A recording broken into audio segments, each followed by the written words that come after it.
Je veux aussi vous dire combien je suis fier, au-delà de mon propre cas, combien je suis fier que ce soit le Parti Socialiste qui demande à un ouvrier d'être tête de liste sur une liste européenne. Je comprends qu'il ait envie de faire de la politique, mais enfin, le passage du syndicalisme à la politique se fait pas, en général, dans un climat de grande sincérité. Cette tour Eiffel là, il y a des gens, des copains, des anciens de chez nous, qui ont sué des gouttes de sang pour faire cet acier-Lorrain là. C'est nouveau pour moi, puisque là j'ai affaire à des militants politiques. J'ai plutôt l'habitude de m'adresser à des ouvriers, à des militants syndicaux. Cette vallée-là ne mourra pas, ou en tout cas on ne mourra pas à genoux.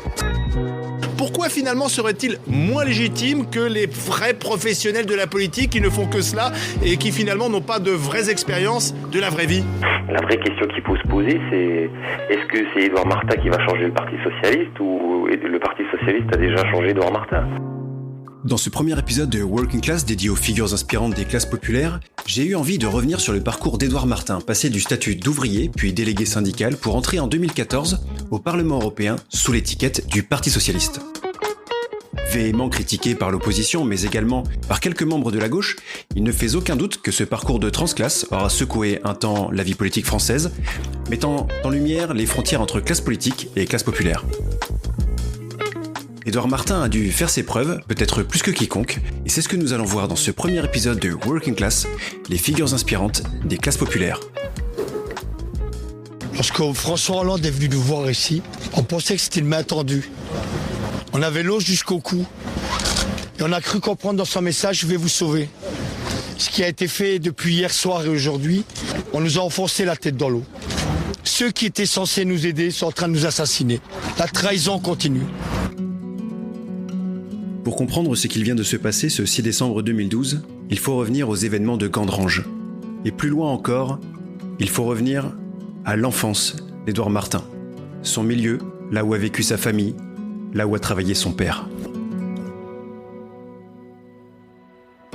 Édouard Martin naît le 15 juin 1963 à Padoule, dans un petit village andalou d'Espagne. Ses premières années, le petit Eduardo Martin Benítez les passe sous le régime franquiste, dans un milieu très modeste. Fils de journalier et d'une mère qui a pendant un temps été agricultrice, sa famille déménage en France en 1971 pour chercher un avenir meilleur.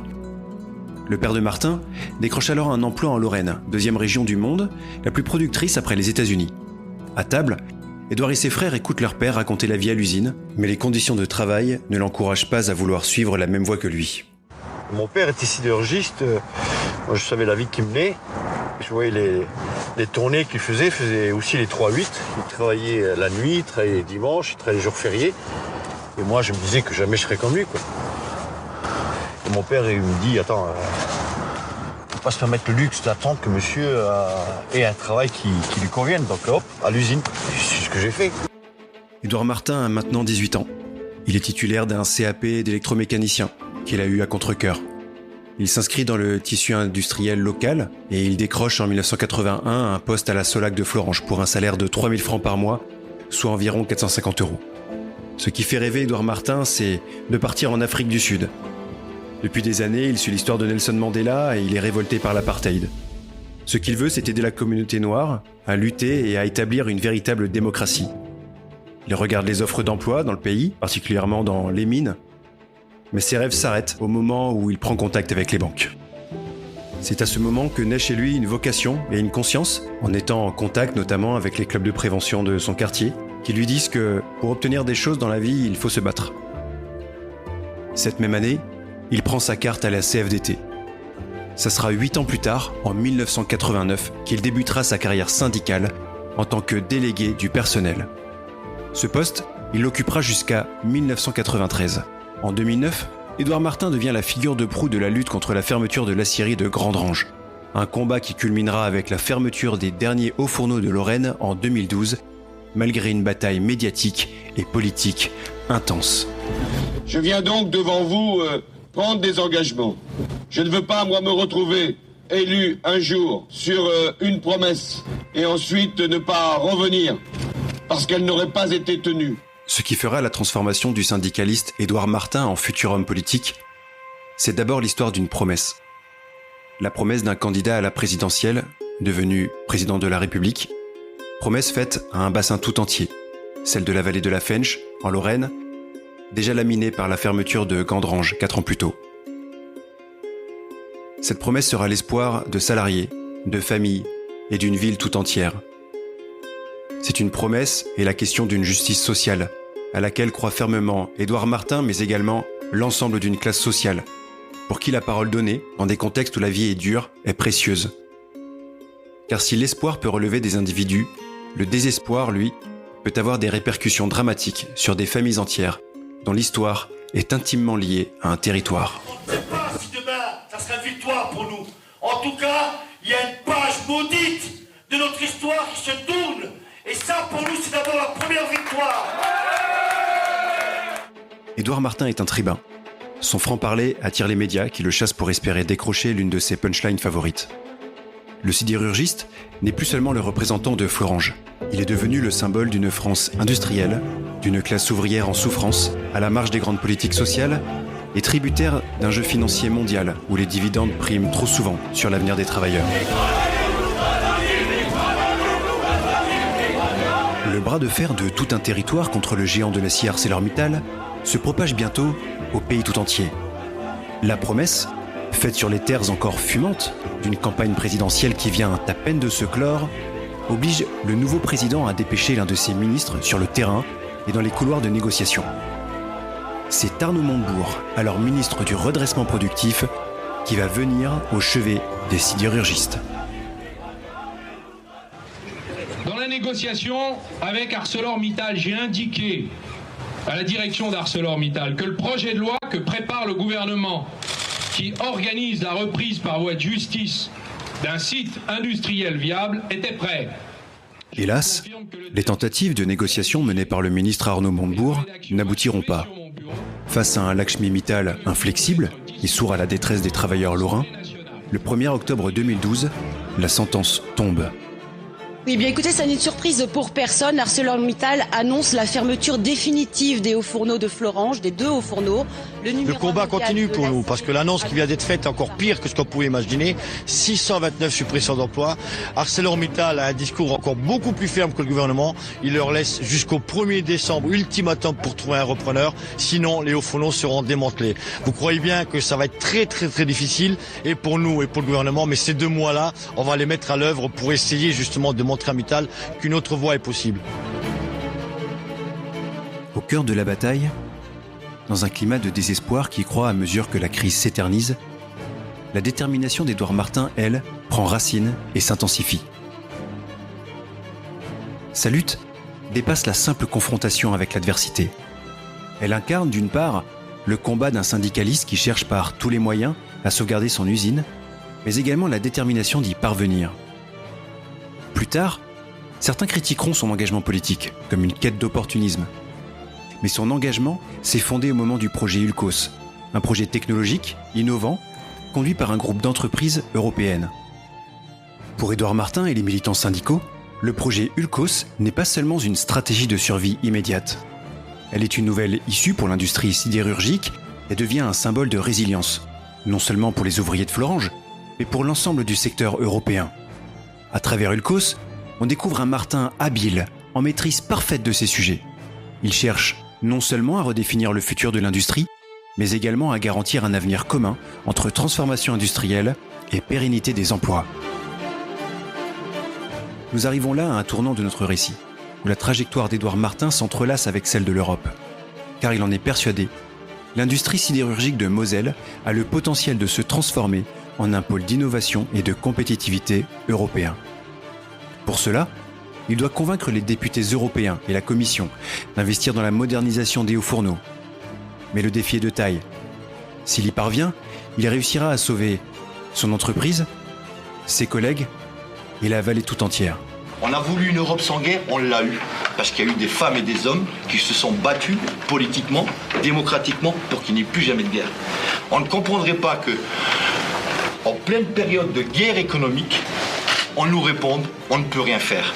Il faut laisser faire le marché. Ça n'est plus supportable, ça n'est plus acceptable.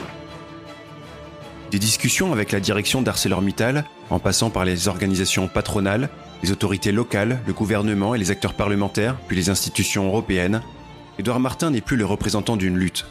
Il est devenu l'acteur principal de cette crise, et par sa détermination et son sens de la justice sociale, il est désormais à la croisée des chemins et des négociations. Malgré tout, la bataille ne s'arrête pas là, et pour parachever la transformation, il devra conduire la lutte jusqu'au bout, avec en ligne de mire la nécessaire victoire. Avec le bras de fer toujours engagé entre le gouvernement et ArcelorMittal, on est à quelques jours de la date butoir. Le gouvernement, on le sait, menace de nationaliser. À la veille de l'annonce des négociations sur le sort des Florange, les JT sont en boucle et le sujet fait la une de chaque édition. Dans les images prétextes, ces rushs journalistiques qui appuient les reportages, c'est à chaque fois Édouard Martin qui est mis en avant, puis le reste des militants syndicaux. Ce 28 novembre 2012, les syndicalistes ont décidé de maintenir la pression sur le gouvernement en allant camper devant le ministère de l'économie. Là, maintenant, la balle est dans le camp du gouvernement, de François Hollande et de Jean-Marc Ayrault. Eux peuvent siffler la fin du match et dire... Mais le lendemain, le couperet tombe. La faible activité actuelle en Europe ne me permet pas d'envisager un redémarrage des hauts fourneaux à court terme. Mais le coup a été porté à l'estocade et les syndicalistes ont le genou à terre.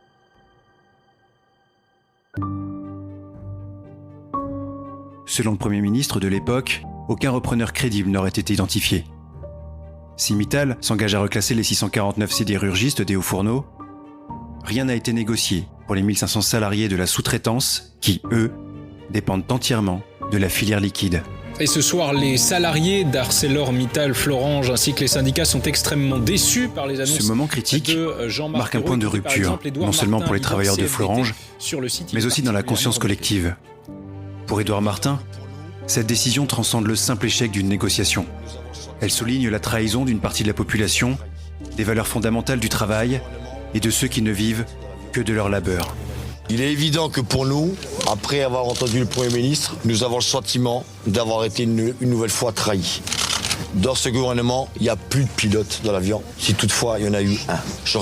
Nous rappellerons quand même que le candidat Hollande est venu nous voir, que le Premier ministre actuel est venu nous voir.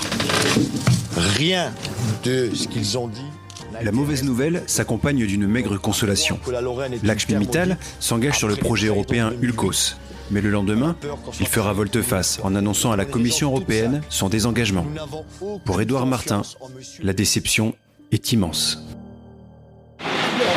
L'encre de Matignon n'est pas sèche que le père Mittal vient de nous enfoncer un deuxième coup de poignard. Le premier coup de poignard, c'est Ayrault qui nous l'a mis.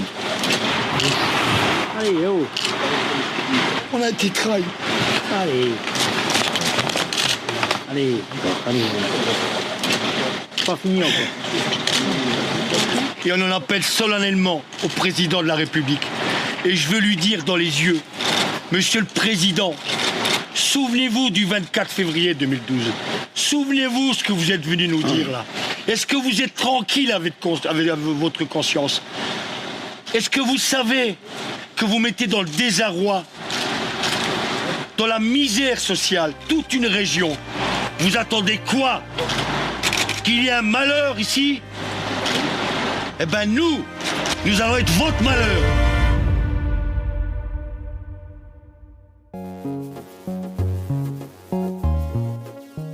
Nous arrivons à la fin de cette première partie du récit consacrée à Édouard Martin, un ouvrier au Parlement européen.